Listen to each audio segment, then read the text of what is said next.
Hello guys, arjuna English classes में आज active और पैसिव वॉइस देखते हैं। ये एक्टिव और पैसिव वॉइस को स्टूडेंट्स बहुत लाइक करते हैं और टीचर्स तो इसी को लाइक करते हैं।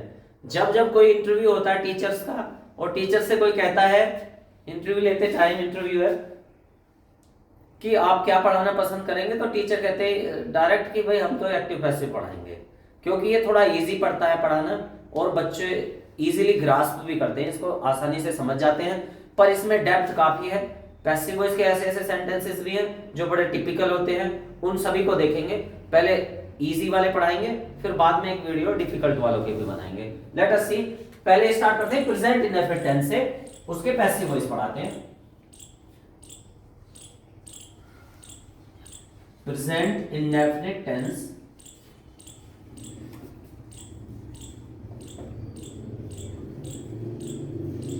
इसमें एक्टिव की हेल्पिंग वर्ब लिखते हैं। पहले तो एक्टिव की हेल्पिंग वर्ब तो डज और डू होती है, और पैसिव की होती है प्रेजेंट इंडेफिनिट टेंस में इज आर एम। और पैसिव वॉइस बनाते टाइम वर्ब की थर्ड फॉर्म का यूज करते हैं हर टेंस में, यही रूल है। एक्टिव वॉइस में क्या होता है, इसमें वर्ब की फर्स्ट फॉर्म आती है, तो या वर्ब की फर्स्ट फॉर्म में एस या एस आता है। अच्छा, हमारा मेन फोकस रहेगा पैसिव वॉइस पर। पैसिव वॉइस का रूल देखते हैं। ये रूल जो मैं लिख रहा हूं वो एक्टिव का नहीं है, वो है केवल पैसिव वॉइस का, इसलिए मैं पी और लिखे लेता हूं। पी का मतलब passive. First of all we write object, after that we write helping verb of passive voice. पहले ऑब्जेक्ट लिखते हैं, फिर हेल्पिंग वर्ब लिखते हैं पैसिव वॉइस की। After that third form of the verb, then by and then subject. ये rule हुआ किसी भी पैसिव वॉइस का, अफर्मेटिव का यही रूल होता है टेंसेस की जहां तक बात करें। अब एक एग्जांपल देखते हैं।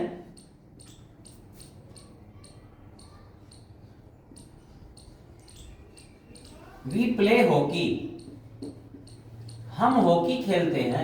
ये प्रेजेंट इंडेफिनिट टेंस है। एस क्यों नहीं आया इसमें? प्रेजेंट इंडेफिनिट में तो एस आता है, क्योंकि वी प्लूरल है, प्लूरल सब्जेक्ट के साथ एस नहीं आता है। जब पैसिव बनाएंगे तो ये इधर आएगा और ये इधर चला जाएगा। पहले हॉकी लिखते हैं यहां पे। हॉकी अकेला गेम होता है, सिंगुलर है ये, तो पैसिव वॉइस की अब हेल्पिंग वर्ब लगाएंगे। देखो हमने पहले ऑब्जेक्ट लगाया, फिर अब हेल्पिंग वर्ब लगाएंगे इज, फिर वर्ब की थर्ड फॉर्म का यूज करेंगे। प्ले की थर्ड फॉर्म होगी प्लेड, हॉकी इज प्लेड, फिर बाय का यूज करेंगे। अब सब्जेक्ट लगाएंगे, वी का इधर हो जाता है अस, वो सारा मैं यहां पे लिख दूंगा। आई का मी हो जाता है वी का अस। अब एक दूसरा सेंटेंस देखते हैं। She helps me, वह मेरी सहायता करती है, इसका ये मीनिंग हुआ। अब इसका पैसिव बनाते हैं। ये इधर आएगा, ये इधर जाएगा, ऑब्जेक्ट सब्जेक्ट बन जाता है इसमें और सब्जेक्ट ऑब्जेक्ट बन जाता है, मतलब बाद में चला जाता है। मी का होगा आई, मी का तो इधर हो गया आई। अब आई के साथ ऑब्जेक्ट लगा लिया हमने, हेल्पिंग वर्ब लगाएंगे इज आर एम में से। आई के साथ यूज होता है एम, फिर वर्ब की थर्ड फॉर्म का यूज करेंगे। देखो ये रहा रूल, हेल्प की third form helped, I am helped, फिर यूज करेंगे बाय, और शी का इधर हो जाता है her, I am helped by her. अब इसके बारे में मैं आपको एक चीज बता दूं, पैसिव वॉइस के बारे में। एक्टिव को एक्टिव क्यों कहते हैं, पैसिव को पैसिव क्यों कहा जाता है? एक्टिव में सब्जेक्ट स्टार्टिंग में होता है, वो एक्टिव कंडीशन में रहता है, पर पैसिव में वो पीछे पहुंच जाता है, पैसिव हो जाता है, लेजी हो जाता है। पैसिव का मतलब होता है लेजी, अक्रियाशील, जो क्रियाशील ना हो, काम तो वही करता है पर बाद में चला जाता है। एक्टिव को इसलिए एक्टिव कहते हैं, सब्जेक्ट शुरू में है। पैसिव को इसलिए पैसिव कहते हैं कि सब्जेक्ट बाद में चला जाता है, ऑब्जेक्ट पहले आ जाता है। अब एक और सेंटेंस देखते हैं students. He writes a letter, वह एक लेटर लिखता है। तो कैसे करेंगे? a letter will come here, ये जो ऑब्जेक्ट है ये इधर आएगा, a letter। अब लेटर अकेला है इसलिए हेल्पिंग वर्ब आएगी इज, पैसिव वॉइस की। फिर वर्ब की थर्ड फॉर्म का यूज करेंगे। राइट की थर्ड फॉर्म हो गई written, a letter is written, फिर यूज करेंगे बाय, ही का हो जाएगा him, A letter is written by him। ये इसका पैसिव वॉइस हुआ।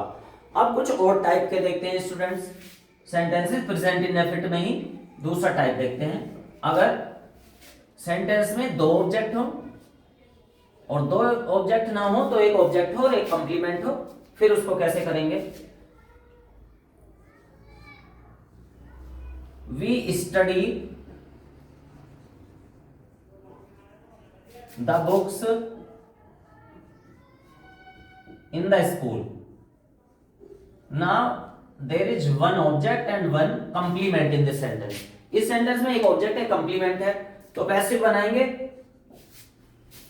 अच्छा, ऑब्जेक्ट को कैसे पता करना है, क्या पूछना है? हम क्या पढ़ते हैं? बुक्स। कहां पढ़ते हैं? स्कूल में। ये बात की है।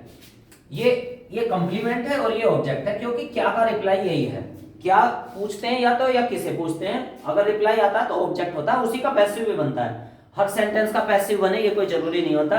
ऑब्जेक्ट नहीं है तो पैसिव नहीं बनेगा।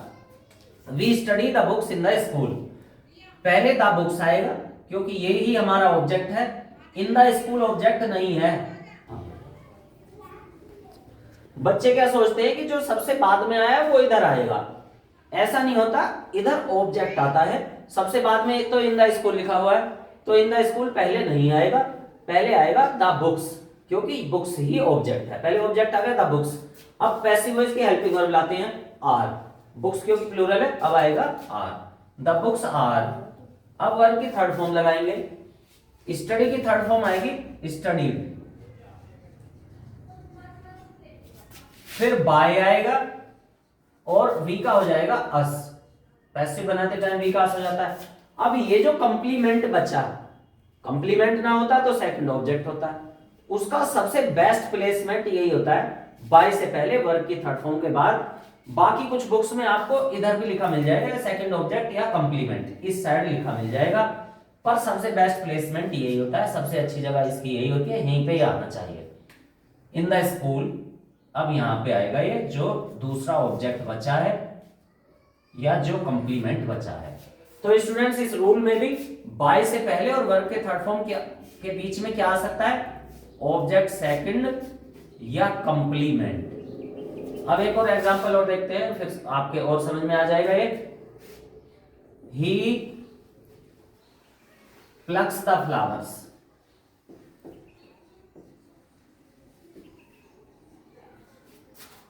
From the garden.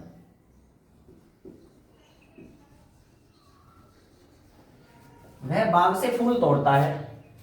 अब इसमें भी एक ऑब्जेक्ट है और एक कंप्लीमेंट है। क्या तोड़ता है बाग से? फूल। तो क्या का रिप्लाई? फ्लावर्स आया, यही ऑब्जेक्ट है, यही सबसे पहले आएगा। ऐसा नहीं है कि ये वाला पोर्शन पहले आ जाएगा, ऑब्जेक्ट आता है पहले। द फ्लावर्स, क्योंकि फ्लावर्स प्लूरल है, अब यूज करेंगे हेल्पिंग वर्ब आर का। पैसिव बना रहे हैं तो ये वाली हेल्पिंग वर्ब आएगी इज आर में से कोई सी। फ्लावर्स प्लूरल इसलिए आर आया। फिर वर्ब की थर्ड फॉर्म का यूज करेंगे प्लक्ड। अब ये जो सेकंड ऑब्जेक्ट है या ये जो कंप्लीमेंट है, ये अब यहां पे आएगा फ्रॉम द गार्डन।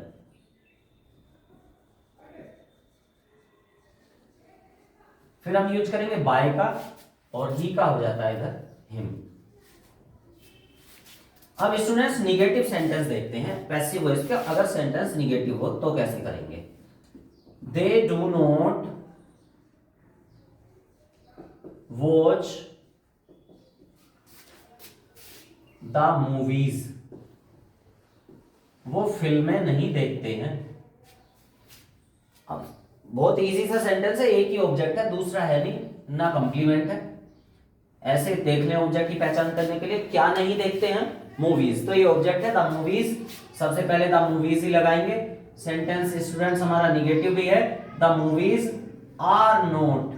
देखो हेल्पिंग वर्ब आ गई आर, ऊपर से केवल नोट लेना है हमको क्योंकि सेंटेंस निगेटिव है। वर्ब की थर्ड फॉर्म का यूज करेंगे, वॉच की थर्ड फॉर्म यूज होगी वॉच्ड।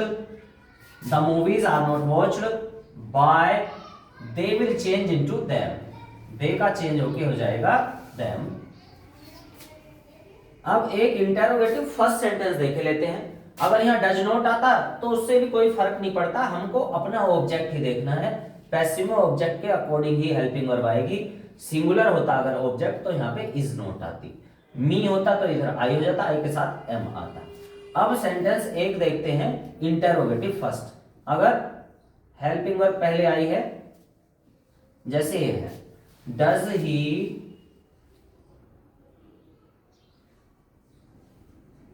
प्ले फुटबॉल, क्या वह फुटबॉल खेलता है। कोई भी गेम का नेम हो फर्स्ट लेटर कैपिटल बनाते हैं, ये चीज भी ध्यान रखना है आपको, गेम का नेम की first letter capital. Does he play football passive बनाएंगे तो यहां पे एक्टिव में एक्टिव की हेल्पिंग वर्ब पहले है, तो पैसिव में पैसिव की हेल्पिंग वर्ब पहले आएगी।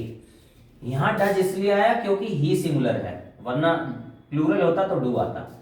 अब हमारे यहां सिंगुलर आए या प्लूरल आए हेल्पिंग वर्ब तो इस पे डिपेंड करेगा। फुटबॉल अकेला गेम होता है तो यहां पे इज हेल्पिंग वर्ब लगाएंगे हम, उसके बाद हम ऑब्जेक्ट लगाएंगे फुटबॉल, इज फुटबॉल। अब वर्ब की थर्ड फॉर्म का यूज करेंगे, प्ले की third form played, is football played by, he will change into him, is football played by him. एक और देखते हैं इंटरोगेटिव, क्योंकि रूल नहीं लिखा है मैंने, रूल लिखने से ज्यादा अच्छा समझ में आता है बच्चों के, रूल नहीं लिखा है इसलिए एक एग्जांपल और दे देता हूं जो रूल आपके माइंड में फिक्स हो जाए। अब जैसे ये है सेंटेंस, डू दे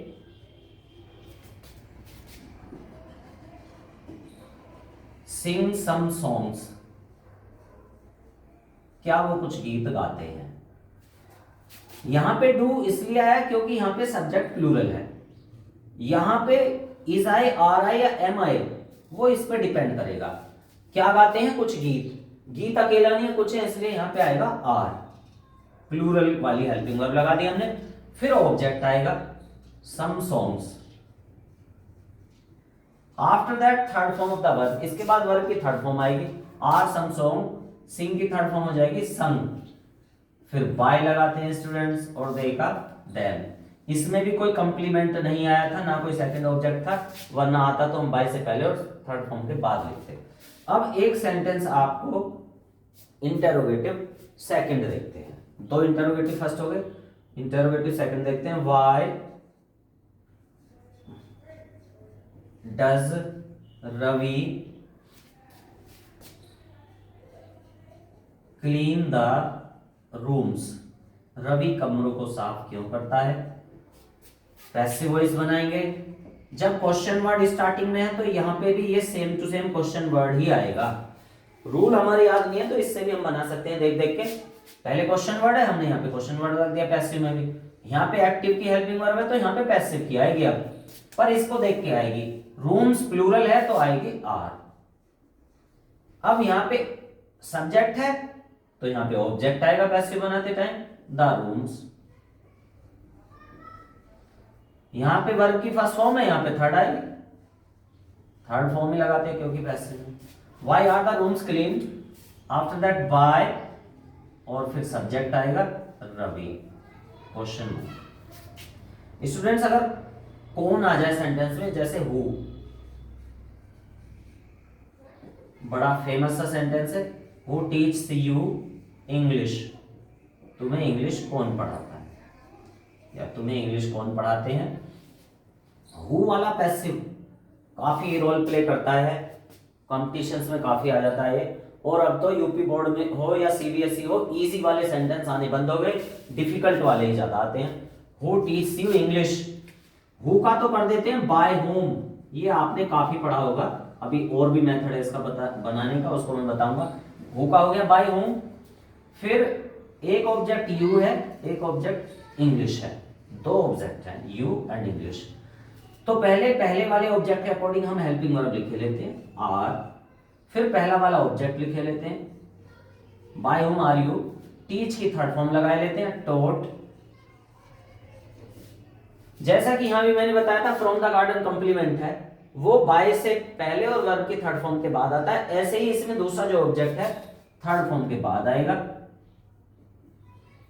और बाय का तो इसमें है ही नहीं, बाय स्टार्टिंग में ही आ चुका है तो बाय बाद में तो लगाएंगे नहीं, बाय यहां पे आ गया है। अब स्टूडेंट्स ये सेंटेंस इस मेथड से रॉन्ग माना जाता है, उसका एक रीजन है, उसका रीजन ये है क्वेश्चन वर्ड से पहले कभी भी प्रीपोजिशन का यूज हमें नहीं करना चाहिए। तो उससे बचने के लिए क्या कर सकते हैं, हु का हु ही रहने दो, दूसरा मेथड ये है, आप 9, 10, 6, 7, 8 क्लास में ऐसा सेंटेंस बना के आएंगे तो टीचर कभी भी रॉन्ग नहीं करेंगे, क्योंकि हम टीचर्स खुद ऐसे ही पढ़ाते हैं इस वाले सेंटेंस को। But if you are going to CGL, NDA, air force या किसी भी कॉम्पिटिटिव एग्जाम में आप जा रहे हैं, वहां पे ऑप्शन हो सकता है ये नहीं मिले, और मिल भी जाता है तो आपको ये वाला सिलेक्ट करना है, हु वाला ऑप्शन। हु को हुई रहने दो, उसके बाद यू के अकॉर्डिंग आर तो आएगा ही, फिर ऑब्जेक्ट आएगा you, who are you, teach की थर्ड फॉर्म टोट लगाएंगे, हु आर यू टोट, फिर वर्ब की थर्ड फॉर्म के बाद सेकंड ऑब्जेक्ट आएगा इंग्लिश, बाय से सेंटेंस का एंड करेंगे, who are you taught English by, आपको इंग्लिश किसके द्वारा पढ़ाई जाती है। तो ये वाला ऑप्शन बेस्ट है। वैसे इसको बाय को छोड़ के ऐसे भी बना लेते हैं इस सेंटेंस को, whom are you taught English by, ऐसे भी करेक्ट माना जाता है, but best option is this. तीनों में रॉन्ग कोई सा नहीं है, पर बेस्ट ऑप्शन वो वाला ही है। तो ये स्टूडेंट्स प्रेजेंट इंडेफिनिट टेंस के पैसिव वॉइस हुए। कुछ और भी जो स्पेशल सेंटेंसेस हैं उसका अलग से वीडियो बना के आपको पढ़ा दी जाएगी, पैसिव वॉइस और भी।